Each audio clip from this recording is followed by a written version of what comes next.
Good evening, friends. Let us begin our service this evening by starting with the Sunday congregational prayer. The words will be shown on the screen. Let us now pray together. We offer our salutations to the all-loving being who endows all beings with consciousness. We meditate on the Lord, who is the origin of the universe. Lord, thou abidest in all. Thou art all. Thou assumest all forms. Thou art the origin and goal of all. Thou art the self of all. Thou art existence, knowledge, and bliss. Salutations unto thee. May the world be peaceful. May the wicked become gentle. May all creatures think of mutual welfare. May their minds be occupied with what is spiritual and abiding. May our hearts be immersed in selfless love for the Lord. Peace, peace, peace be unto all. Tonight, friends, we are very grateful to have with us a guest speaker who is also a longtime friend. So on one hand, she's a guest, but on the other hand, she's a longtime friend. She's an ordained nun of the Vedanta Society of Southern California, and in 1967, she came in contact with the Ramakrishna mission and met her guru, Swami Satprakashananda, at the Vedanta Society of St. Louis. She traveled to India and lived in India for 12 years and took her sannyasi vows in 1996. She's currently posted to the Ridgely Manor Retreat, Vivekananda Retreat in Ridgely, New York, where she works on various tasks related to hosting visitors and in the operation of the retreat. For many years, she has been active in the publication work of the Ramakrishna Order, editing numerous books and articles. She has written many articles and is the author of 2 books, The Divine World of the Alvars and Indian Saints and Mystics. She has given talks here on several occasions with topics such as Narendranath to Vivekananda, A Journey, Ramakrishna and the Revival of Mythology, and Why Mother Kali. Her chosen topic for tonight is To Lose Oneself is to Find Oneself. Please welcome Pravrajika Shuddhatmaprana.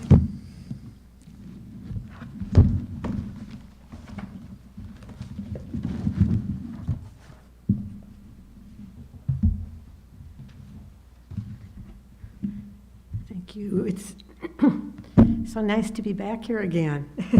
It's been a long time.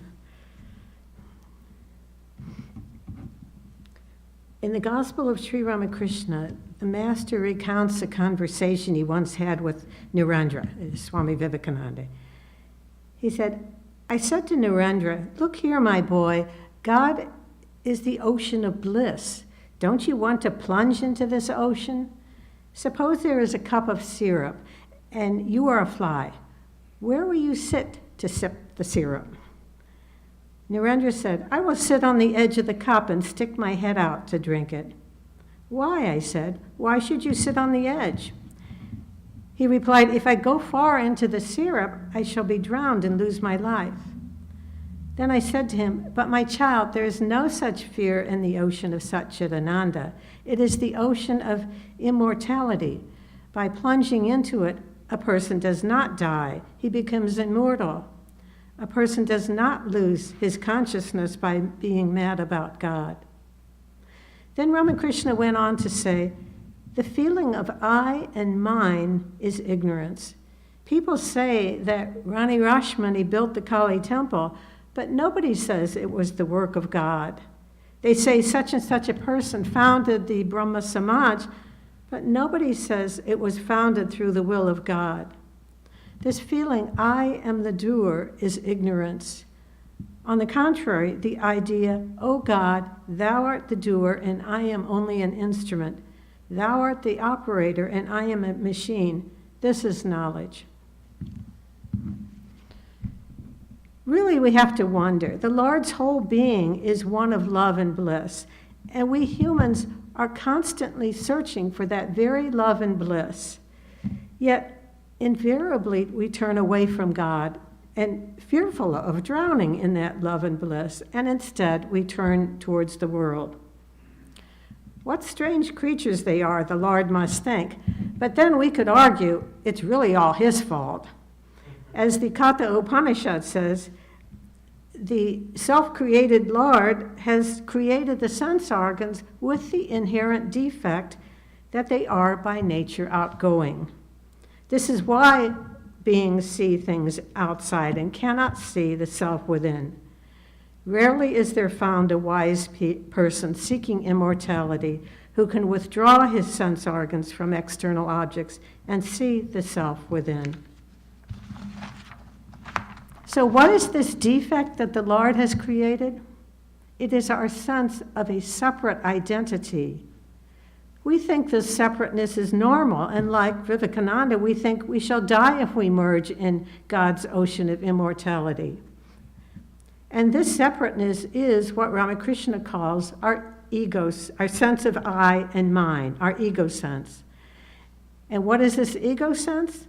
It's just a mask we put on, a mask that identifies us as a person, as a certain individual with certain likes and dislikes and certain talents and flaws.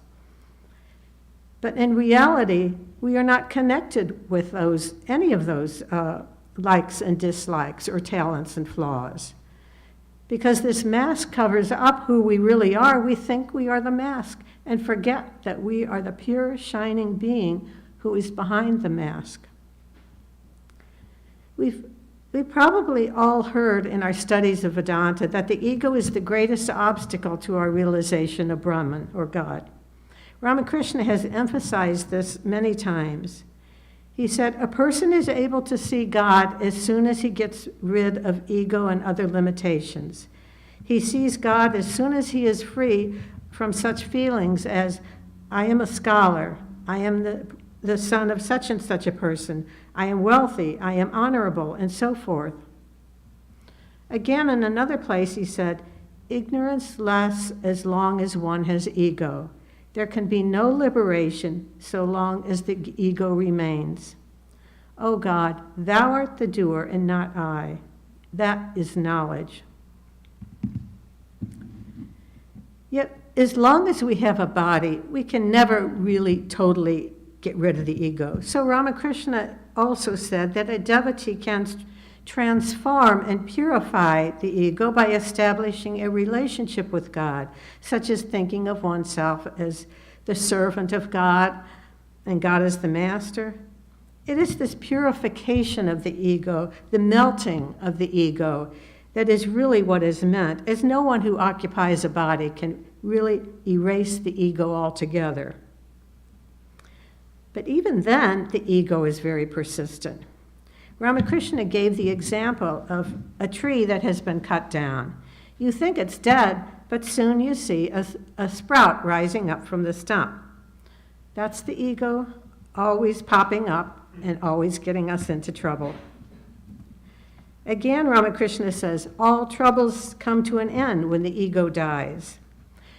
This is because our desires and negative emotions are centered on the ego.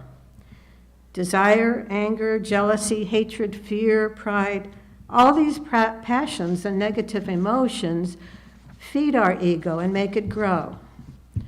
Bigger and bigger it gets, and the bigger it gets, the more problems we have in life. Ramakrishna compared these passions to an alligator, and we can just picture it. Desire is like the mouth of the alligator, always having its mouth open, wanting to devour more and more enjoyments and recognition, and never satisfied.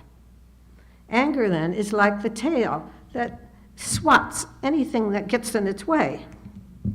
Then jealousy, hatred, fear, pride are like the 4 feet that move this alligator forward, pushing the ego on with more and more demands and always getting us into trouble. We can see then that all of these emotions depend on the ego and vice versa. Without desire for something, the ego cannot function. Then with desire comes everything else, all the other passions. All of these emotions reinforce the ego within its feeling of separateness from others and from this world, and they make our life miserable. And instead of expanding our heart, they contract it and make us think only of ourselves. Moreover, they also make us forget our real nature, our divine, eternal self. We think we are the body and mind and ego, and we forget our higher self. In addition, these passions not only bind us to this world, but they also bind us to those on whom we focus our passions. For example, if we hate or fear someone or are jealous of someone, it's as if we become tied to that person. Not only do we lose all peace of mind thinking about that person, but we also create for ourselves an iron chain that ties us to that person, perhaps even from one lifetime to another. The Srimad Bhagavatam gives an example in the character of Kamsa, the king of Mathura, who feared Krishna so much that he could not stop meditating on him. So it's no wonder the scriptures are so adamant that we break these chains, and it is we ourselves who have to break them. No one else can do it for us. Like a boat that is stuck on the shore with its anchor down, we become stuck and cannot move forward or make any progress in our spiritual life. Now, all religions recognize these problems, and they all have their ways of tackling them. And we're going to look at a few ways here. But one of the main ways is to see ourselves in others, or as in Hinduism and Christianity, to see the Lord in others, see all as manifestations of God. The idea is we must understand that we are not separate from others. Swami Vivekananda beautifully describes it in his poem, To a Friend. From highest Brahman to the yonder worm, and to the very minutest atom, everywhere is the same God, the all-love. Friend, offer mind, soul, body at their feet. These are his manifold forms before thee. Rejecting them, where seekest thou for God? Who loves all beings without distinction, he indeed is worshiping best his God. Okay, we have to admit it. It takes a lot of mental strength to come to this level. If this seems too difficult now, let's look at it in a different way. Many of you, I'm sure, have heard of St. Francis of Assisi. He was born in Italy in 1181 and was adored even during his lifetime as a second Christ. His influence was so great, really unbelievably great, that during his short life of 45 years, he was able to revive people's waning faith in Christianity throughout most of Europe. How could he do this? Through his total humility, self-abnegation, and his love for Christ. Moreover, by identifying Christ with the poor and downtrodden people of his day, he completely lost his identity in Christ. There are many parallels between the life of St. Francis and that of Ramakrishna, but we're not going to look into that now. Here we shall look at one of his writings, the prayer of St. Francis. Sometimes we find that the simplest things are really the most profound, and that is the case with this prayer. Lord, make me an instrument of your peace. Where there is hatred, let me bring love. Where there is injury, let me bring pardon. Where there is discord, let me bring union. Where there is doubt, let me bring faith. Where there is error, let me bring truth. Where there is despair, let me bring hope. Where there is sadness, let me bring joy. Where there is darkness, let me bring light. O Divine Master, grant that I may not so much seek to be consoled as to console, to be understood as to understand, to be loved as to love. For it is in giving that we receive. It is in pardoning that we are pardoned. It is in dying that we are born to eternal life. Lord, make me an instrument of your peace. From the very beginning, St. Francis lets us know that this is not just a humble request. No pleas here. Rather, it is a necessary step that he feels must be taken. Make me. No hesitancy there. It must be done. Yet he says, make me an instrument. It is all you, Lord. He says, I am nothing. I am not the doer. But make me an instrument, and make me an instrument of your peace. That peace is you, O Lord. Let me bring your peace to others. In the Apostle John's account of Christ's Last Supper, Christ first washes the feet of his disciples and then gives his last teachings to them. In the middle of all this, Christ says, peace I leave with you. My peace I give to you. Not as the world gives do I give to you. Let not your hearts be troubled, neither let them be afraid. Then Christ tells them, abide in me and I in you. As the branch cannot bear fruit by itself unless it abides in the vine, neither can you unless you abide in me. I am the vine, you are the branches. Whoever abides in me and I in him, he it is that bears much fruit. For apart from me, you can do nothing. Abide in me and I in you. That is to say, lose yourself in me and let me live in you. For if you want to be an instrument of the Lord's peace, that is, your peace, as St. Francis says to the Lord, my peace, as Christ says to his disciples. If you want to be an instrument, then you must abide in the Lord. You must become free from the ego that separates you from the Lord. So how do we become a true instrument of God's peace?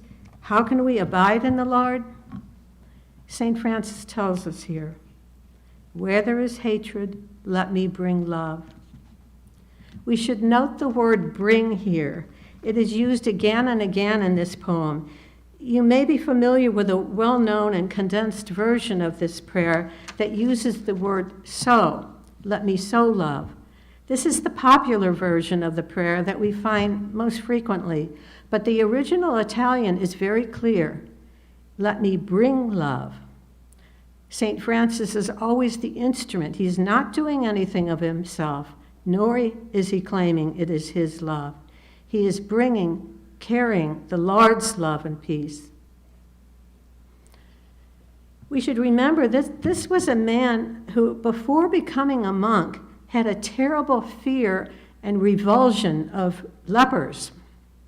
If he just saw a leper at a distance in front of him, he would immediately turn around and run away.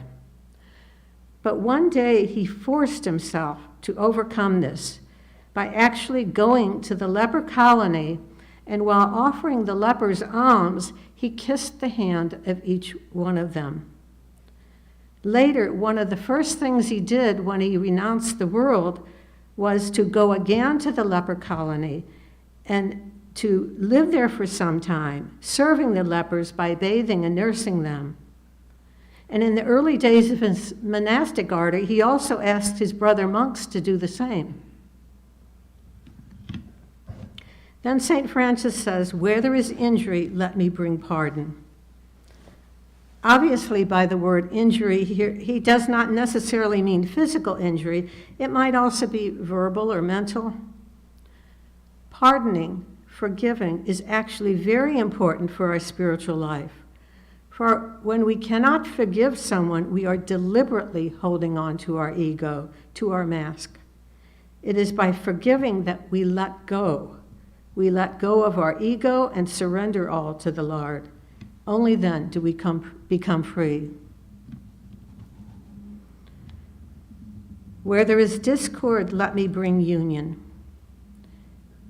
We know very well how much disharmony there is now all over the world, not to speak of that within families, institutions, and communities.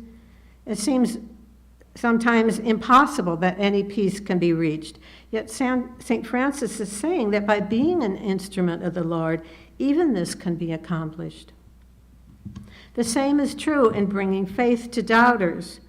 Only those who abide in God can convey that faith to others, and similarly with bringing truth to those who err. And how often we have wished that we could bring hope and joy when we've seen despair and sadness. How often have we struggled with words to say just the right thing to comfort those who despair and are sorrowful. Yet I'm sure we've all known people who, like St. Francis, could lose themselves in others and bring comfort to others.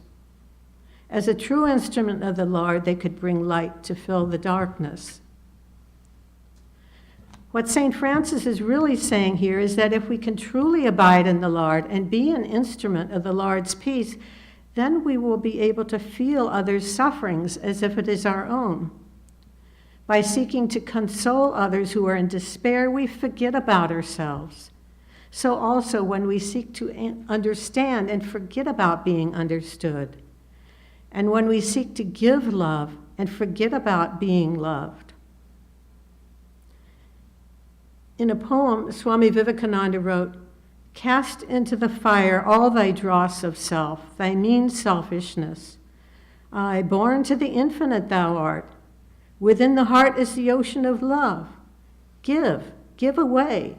Whoever asks return, his ocean dwindles down to a mere drop." So also St. Francis says, "For it is in giving that we receive. That is, by giving we receive that ocean of love. It is in pardoning that we are pardoned. As mentioned before, we are then set free. We are no longer bound to this world and to those whom we think have hurt us. By dying to the lower self in this way, we attain the higher self. As St. Francis says, it is in dying that we are born to eternal life. That is to say, when our ego abides in the Lord, we realize our true divine eternal nature." St. Francis is not talking about physical death here. The whole poem has been about dying to the ego. But it is in this dying of the ego that we are released from the veils of Maya, of ignorance, of that which keeps us from knowing who we really are. So in this way, St. Francis shows us how to live in this world, being an instrument and bringing the Lord's peace and love to others. By losing ourselves and others, our ego dies and we find our real self. We find ourselves in the Lord. By bringing the Lord's peace to others, we find peace within our own hearts and minds. In Hinduism also, these principles are taught. This is not just a Christian practice, though St. Francis has taught it in an especially beautiful way, and it is a wonderful sadhana for all of us. Now let's look at another path. As we have said before, Ramakrishna taught that a devotee can also transform and purify or melt the ego by establishing a relationship with God, such as thinking of oneself as a servant and God as the master, or regarding oneself as a child, friend, lover, or parent of God. In fact, these relationships are based on visions and experiences not only of Ramakrishna, but also of saints all over the world. There are three major benefits for taking up a relationship with God. First, a relationship is like a cord that binds us to our chosen deity. That is to say, by taking up a relationship with the Lord, we make a commitment to ourselves and to the Lord to belong to him or her in a particular way. Second, a relationship with the Lord makes it easier for us to surrender our ego to the Lord. We understand that we belong to the Lord and that he belongs to us. So no matter what happens, the Lord is there with us. And third, it makes it easier for us to think of the Lord. As soon as we think of the Lord, we immediately identify our lower self, our ego, with that relationship. I am the Lord's friend, we're always together. Or I am the Lord's child, I am totally under his or her protection. After all, it makes sense in a devotional context. We have a natural relationship with all those who we love in this world. We love our parents because they're our parents. We love our friends because they are our friends. No one has to tell us to love our parents or our friends. It comes naturally. So also, if we want to think of God, we must feel some relationship with him or her. Now, what are these relationships? In the various Hindu traditions, there are many relationships, but in general, they boil down to 5 or 6 main ones. And all these Ramakrishna has practiced and talked about in the Gospel. First is Shanta. Ramakrishna calls it the serene attitude. He says, the rishis of olden times had this attitude towards God. They did not desire any worldly enjoyment. In other words, the rishis only desired to realize God or Brahman. So also, in this attitude, one only desires to fix one's mind on the Lord and realize him. Next is Daisya, the attitude of a servant towards the master. Ramakrishna said Hanuman had this attitude toward Rama. He felt the strength of a lion when he worked for Rama. This attitude is particularly good for the practice of karma yoga. Perhaps we don't feel that our job is very important in the scheme of things. But if we think of it as a way of being a servant of the Lord in some capacity or other, then we can feel closer to God through it. Then there is Sakya, the attitude of friendship. Ramakrishna said, friends say to one another, come here and sit near me. It's like the attitude of Krishna's cowherd friends. They are equals. There is no awe or fear of God when one is a friend of his. Though Swami Saradananda does not give a description of Ramakrishna's practice of this relationship, he does say that he practiced it. And I believe it was Swami Premananda who mentioned that at one time Ramakrishna practiced the attitude of Balaram, Krishna's older brother, which is considered a form of Sakyabhava. Then fourth is Vatsalya Bhava, the attitude of a mother towards her divine child, or of a father towards his divine child. Ramakrishna said this was Yashoda's attitude towards Krishna. Ramakrishna also practiced this attitude with Ramlala, the child Rama. But in spite of Ramlala trying his patience at many times, his love for the divine child was really extraordinary. Again, as in Sakyabhava, there is no fear or awe or hesitation in this attitude. The love for God is, in fact, all-encompassing and removes all thought of God being our protector. Instead, we are the Lord's protector. Then fifth is Madhura Bhava, the attitude of a woman for her lover or husband. Ramakrishna says that all the other attitudes are included in this one. When this attitude towards the Lord deepens, as Ramakrishna found, one cannot bear the slightest separation from the Lord.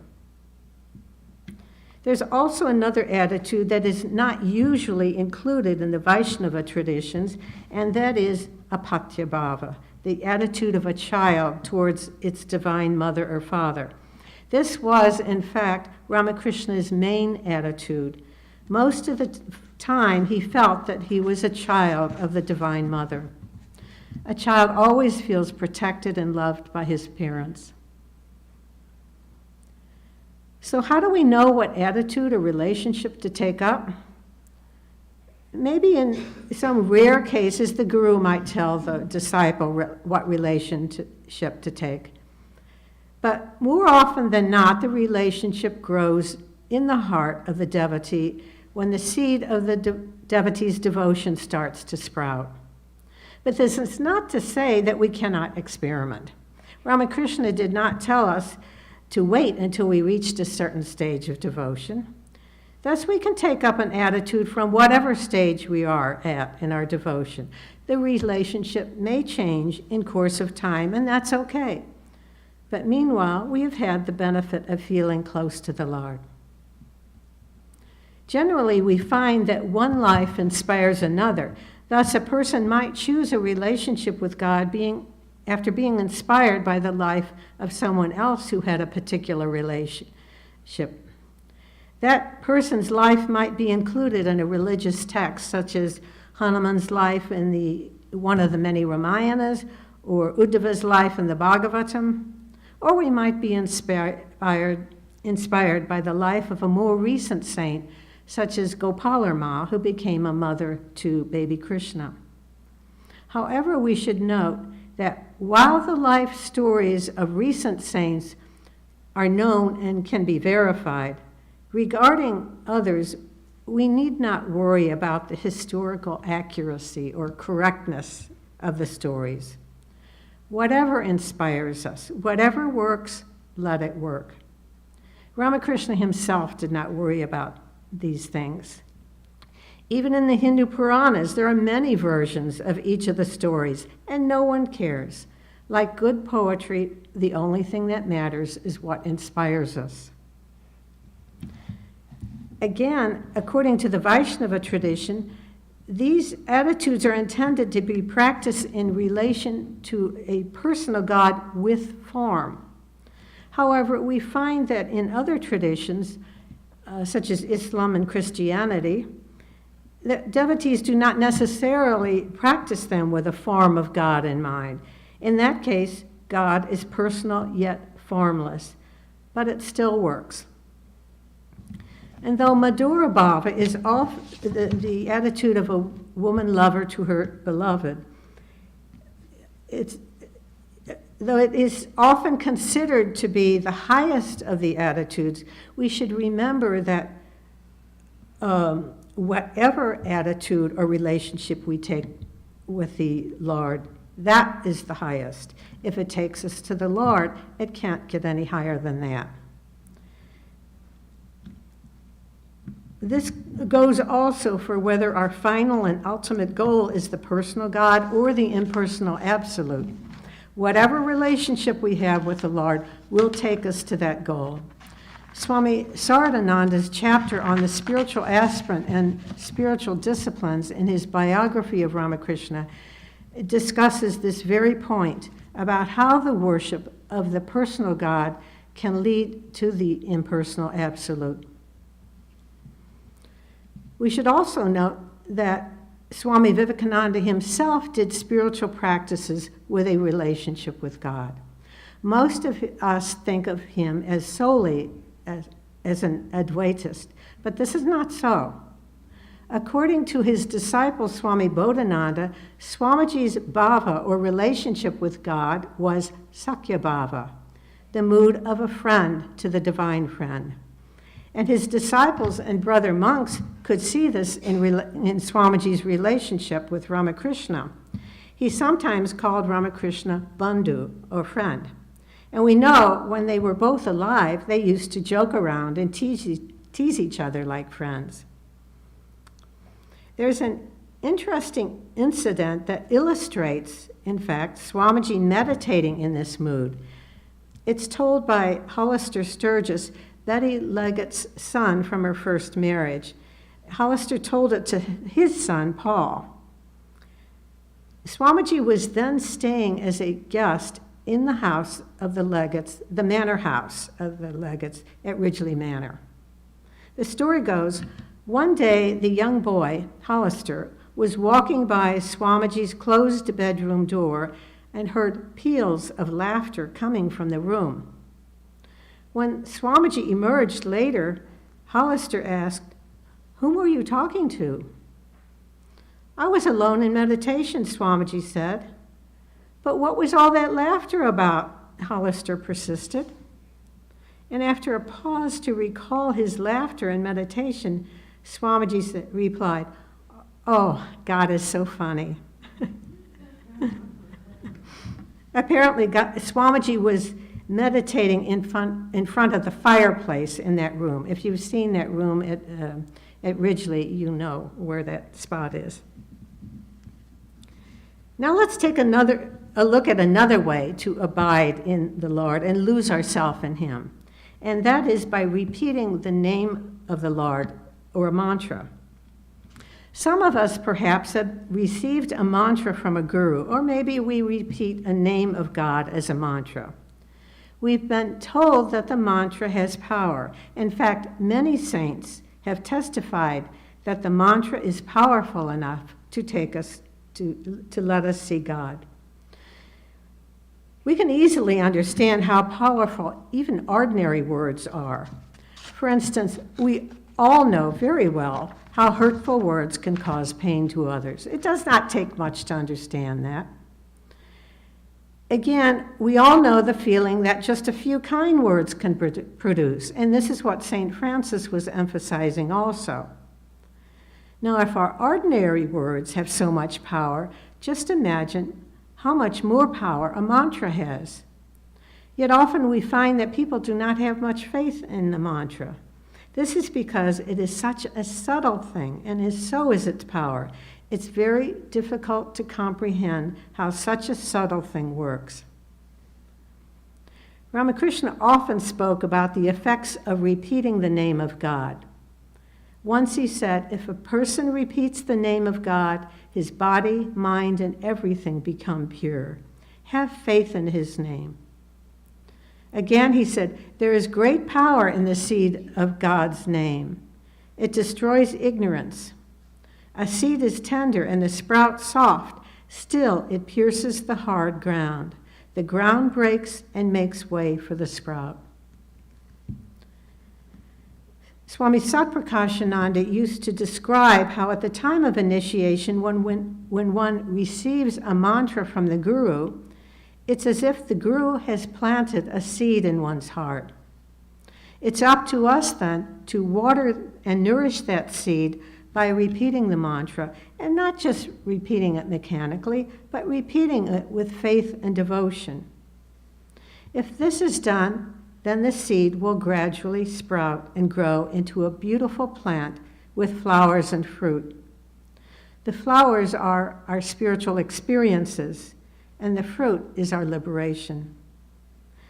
But of course, patience is necessary. Just as one cannot expect a seed to sprout and grow in one day, so also we cannot expect results so quickly from our japa. But one thing that is emphasized here is that the mantra, like a seed, is a living thing. It's living. It is God. And this is no airy-fairy ghost we're talking about. As Ramakrishna said, God and his name are identical. There is no difference between Rama and his holy name. Now, how is it possible that the name of God and God himself are one and the same? Let's look at it this way. A mantra is made up of a series of sounds which, as we repeat them, take the form of subtle waves or vibrations. If we see sounds reproduced on a special recording device, we will see that each sound creates a particular wave. Yet according to science, every material thing in this universe is also composed of waves and particles. One moment they are seen as waves and the next as particles. Everything is both at the same time. Now, what finer wave could there be than the personal God? So if the name of the Lord and the Lord himself are both waves, then those waves of the mantra and the waves of the form are identical. And scientists have actually seen examples of this on recording devices.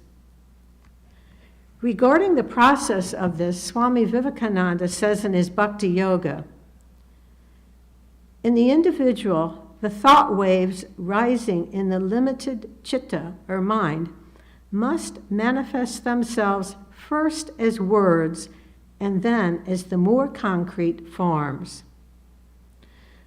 Moreover, as Swamiji says, the same personal God can and does take various manifestations, and each of them, therefore, must have a particular word symbol to express it. This is the mantra for each form of God. And Swamiji says, these word symbols evolved out of the deepest spiritual perception of sages symbolize and express, as nearly as possible, the particular view of God and the universe they stand for. And they are all helpful to divine meditation and the acquisition of true knowledge. In other words, as you repeat the mantra within you, you are stirring up a living force of vibrations within. This living force is the Lord, and that Lord gradually becomes awakened within you. And when the Lord is awakened within you, your whole life is blessed. And most important of all, this is how you lose yourself in the Lord. You become then a perfect instrument of the Lord by becoming united with the Lord.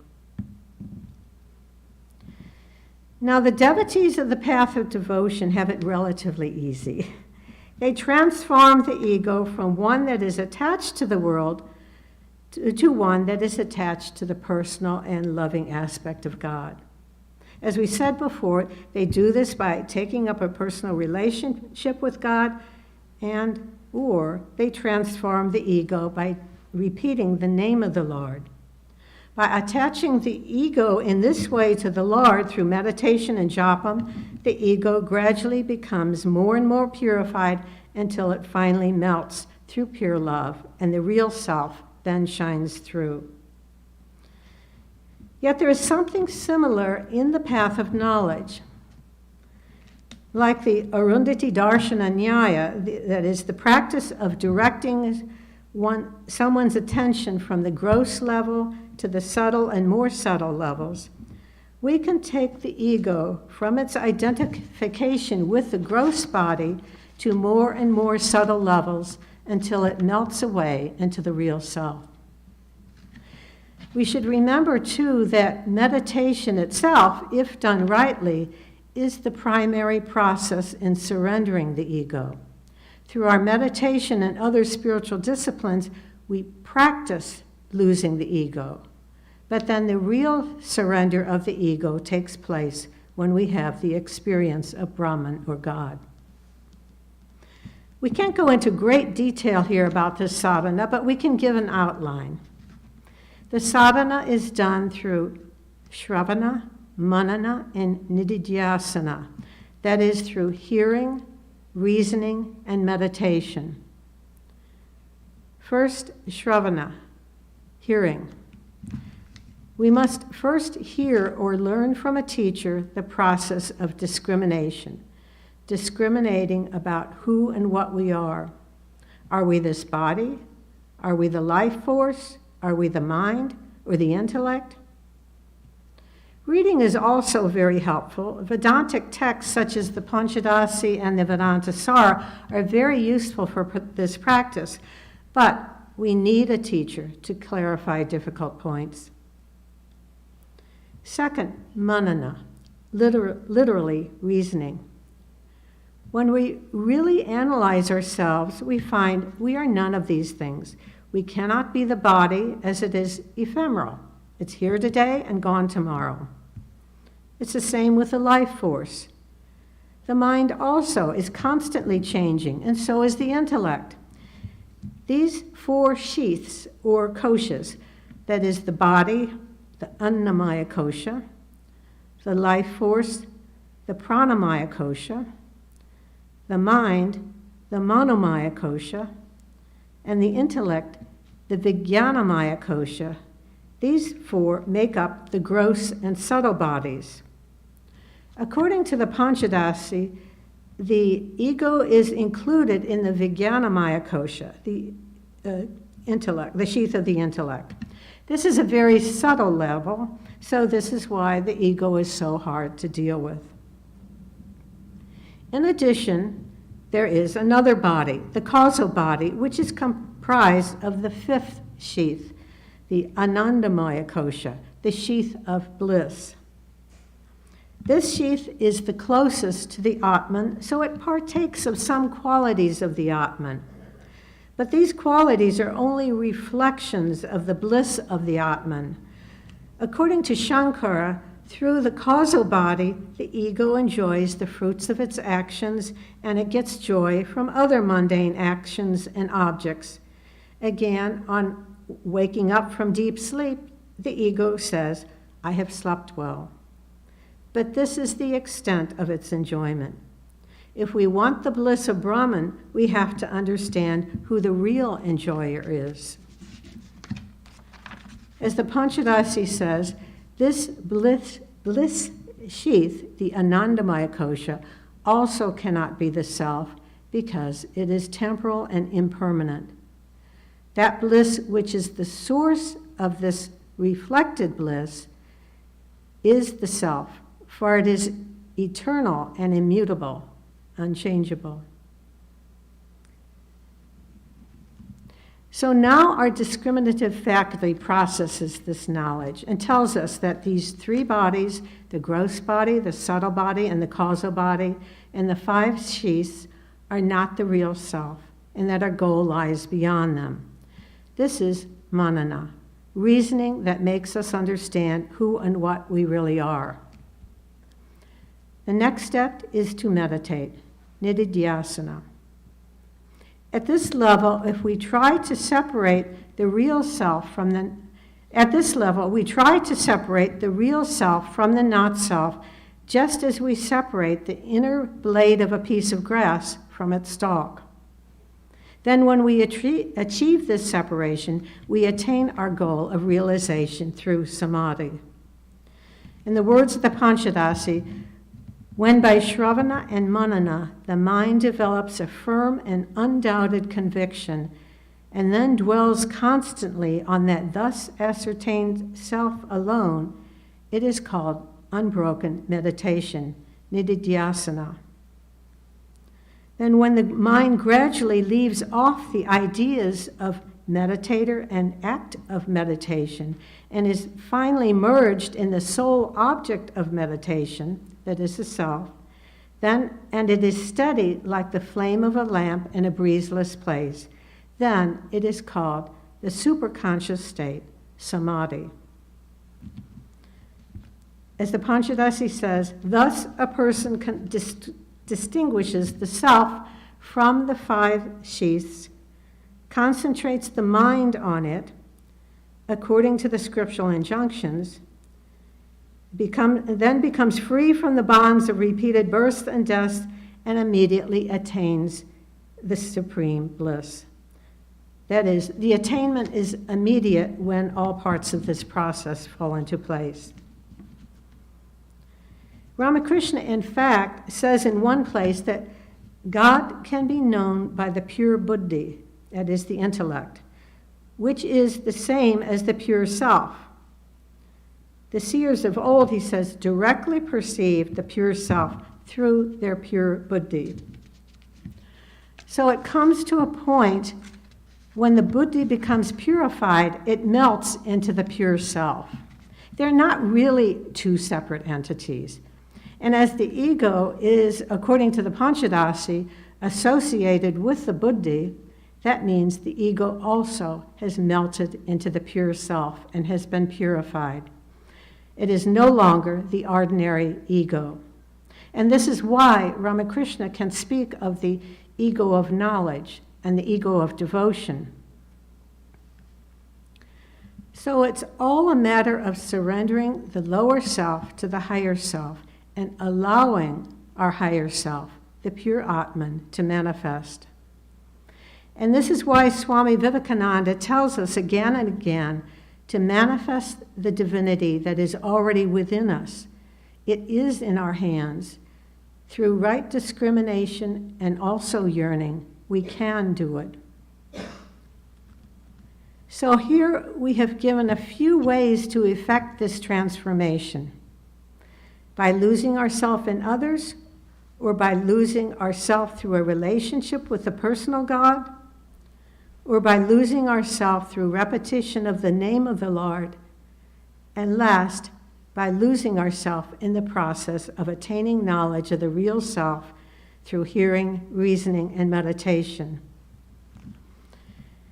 These processes are given here as if they are separate paths, but they are not really separate. When we really analyze these paths, we can see that they're all doing exactly the same thing. Moreover, all these methods can, if one likes, be used together, for they are all meant for the same thing, to melt away the mask of our ego. Actually, whether we know it or not, our whole being in all expressions is geared toward making this transformation, transforming our lower self to realize to attain the ultimate reality or God. And this is because this ultimate reality is right within us. We cannot get away from him because he is our own real self. Again, our real self, the Lord himself, is that love and bliss that we have been seeking all our life. He is within us and he is outside of us, whether we see him in our heart or whether we have a vision of him outside of us, or we see him in those we serve. Whichever way, we understand that God is our very own self. And moreover, there's no true love and bliss without the Lord. Thank you.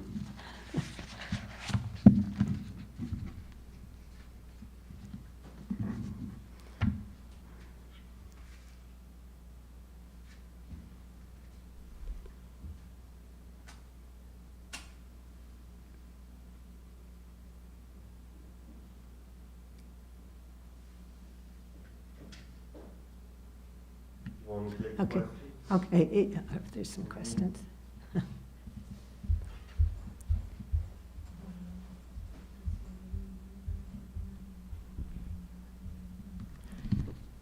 You implied in the story, or you said that the ego can never fully go away as long as you're in the body, and you used the example of the cut tree with the sprout from it.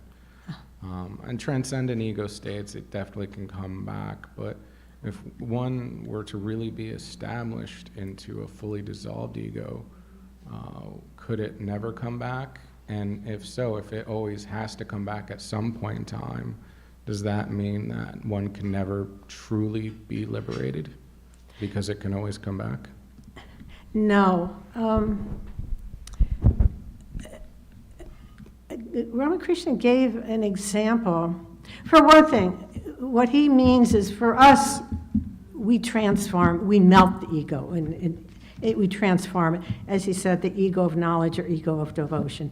But Ramakrishna once gave the example of, he was in samadhi at one point, and somebody suddenly made a loud noise or called him or something like that, and he was startled, and then he came to, and then he said, "Don't do that again." He said, "There's a thin cord, subtle cord, that ties me to this body when I'm in samadhi like that. If that breaks, then I'm gone. With that thin cord, I can come back." And that thin, sometimes Ramakrishna would use the example, he would say, "I want to drink some water." He would use this small, tiny desire to bring himself back. Otherwise, he wouldn't be able to come back. But that's how it works, according to Ramakrishna.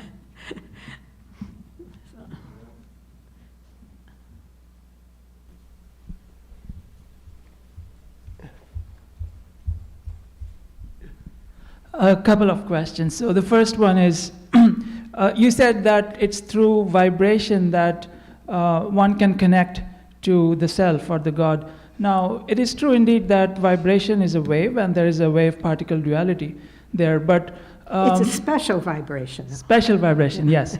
So, but the self or the consciousness is, or the Brahman, is not matter or not the wave. So in that case, how can you use a wave then to reach that consciousness?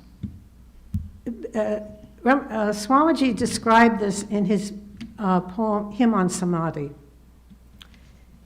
The different stages. At one point, he describes how the wave, it's a wave. And then at last, at the final stage, even that melts away. So it's a question of melting within each stage. It gets finer and finer until finally there is no wave then. Okay, thank you. So the second small question is that if the self is the truth, the reality, and this world is nothing, is just an illusion. So my question is then, why does the world follow the laws of physics, chemistry, and biology? Because if it's just an illusion, why are there laws? Anything could have happened. Anything would have been possible in that case. That's true. I guess you'll have to, that's one of those questions that Swamiji says cannot be answered on this level.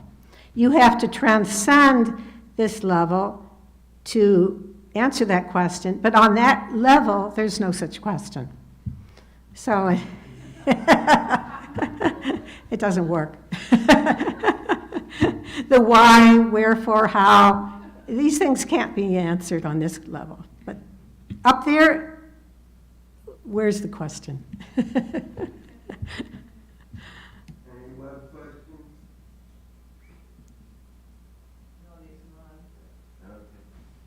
Okay.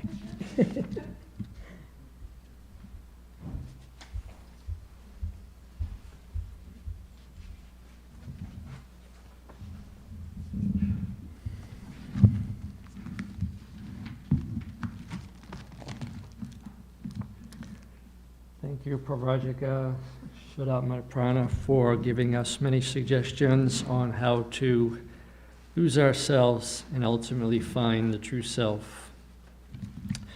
The announcements for the week: Swami Yogatmananda will be back on Monday, and the Tuesday and Friday classes will go on as usual.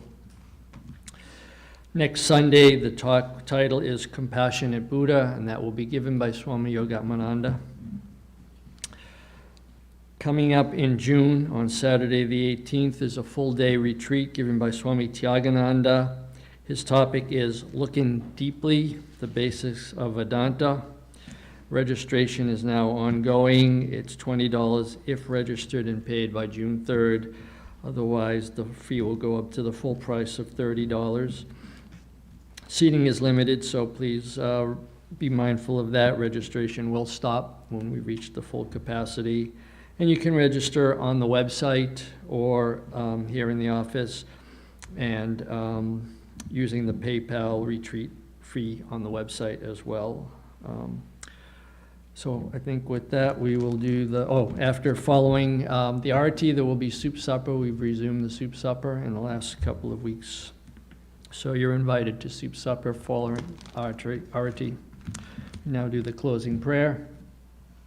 May the Divine, who is Father in heaven of the Christians, Holy One of the Jewish faith, Allah of the Muslims, Buddha of the Buddhists, Tao of the Taoists, Great Spirit of the Native Americans, Ahura Mazda of the Zoroastrians, and Brahman of the Hindus, lead us from the unreal to the real, from darkness to light, from death to immortality. May the all-loving being manifest unto us and grant us abiding understanding and all-consuming divine love. Peace, peace, peace be unto all.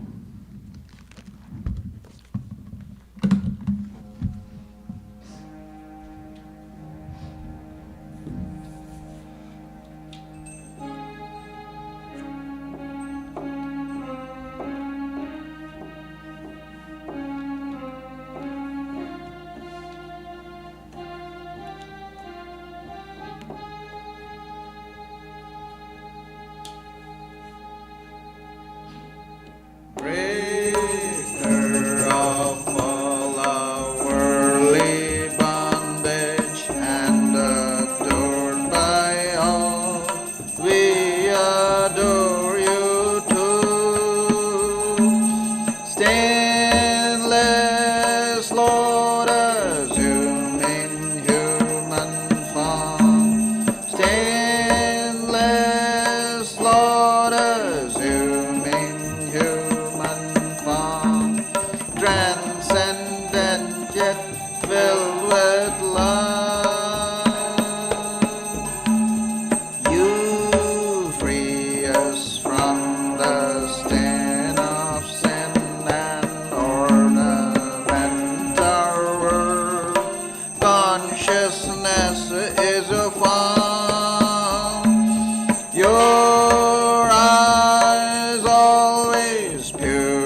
Your mind's always set in the divine light. Your mind's always set in the divine light. This we can see through your grace,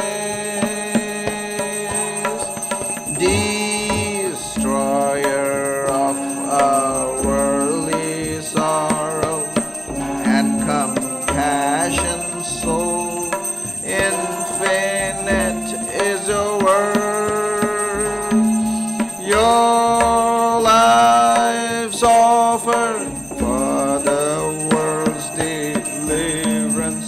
Your life's offered for the world's deliverance, saving us from darkness and fear. Renouncer of all lust and lucre, therefore you were always spurning sensual life. Lord of monks, you are the best of men. Lord of monks, you are the best of men. Grant to us pure love for you. You're fearless and you're free from doubting, with your mind very firmly resolved. Causeless refuge of your devotees, causeless refuge of your devotees, renouncing caste and birth. Our treasure is your holy feet, which take us very soon across this puddle of light. You give love and even-sightedness. You give love and even-sightedness to remove our anguish here. Our treasure is your holy feet, which take us very soon across this puddle of light. You give love and even-sightedness. You give love and even-sightedness to remove our anguish here. Greetings to you, O Lord, beyond both speech and mind. Greetings to you, O Lord, beyond both speech and mind. Yet you are the basis of both. O Lord, yet you are the basis of both. Great light of all lights, blazing in the heartscape. Great light of all lights, blazing in the heartscape. Darkness is destroyed by your light. O Lord, darkness is destroyed by your light. Greetings to you, O Lord, beyond both speech and mind. Greetings to you, O Lord, beyond both speech and mind. Yet you are the basis of both.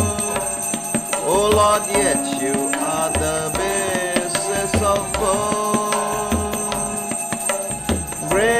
light of all lights, blazing in the heartscape. Great light of all lights, blazing in the heartscape. Darkness is destroyed by your light. O Lord, darkness is destroyed by your light. Hit, hit, hilanga, ranga, bhanga. These are all the sounds of Vedanta. Hit, hit, hilanga, ranga, bhanga. These are all the sounds of Vedanta. Spiritual songs devotees are singing for your worship divine. Spiritual songs devotees are singing for your worship divine. Jaya Jaya for your worship divine. Hara Hara for your worship divine. Shiva Shiva for your worship divine. Breaker of all our worldly bondage and adored by all, we adore you too. Jai Shri Guru Maharaj Ji Ki Jai.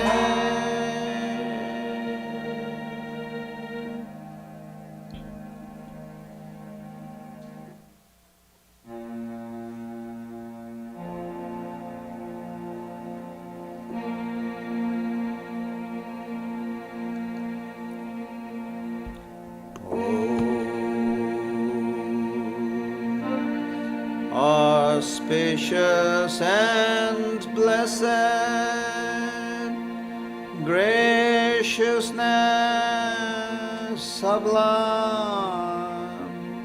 all noble ends you give to us, granting us refuge, all-seeing Gauri. O Mother Divine, our love to you. Creation, preservation, dissolution are your powers, eternal one. Nature's real basis, nature's essence. O Mother Divine, our love to you. We come seeking refuge from anguish. Be our Savior through your deep concern. All our suffering remove, Goddess. O Mother Divine, our love to you. Victory, O Mother Divine, our love to you. Blessed Mother Divine, our love to you. Blessed Mother Divine, our love to you. Blessed Mother Divine, our love to you.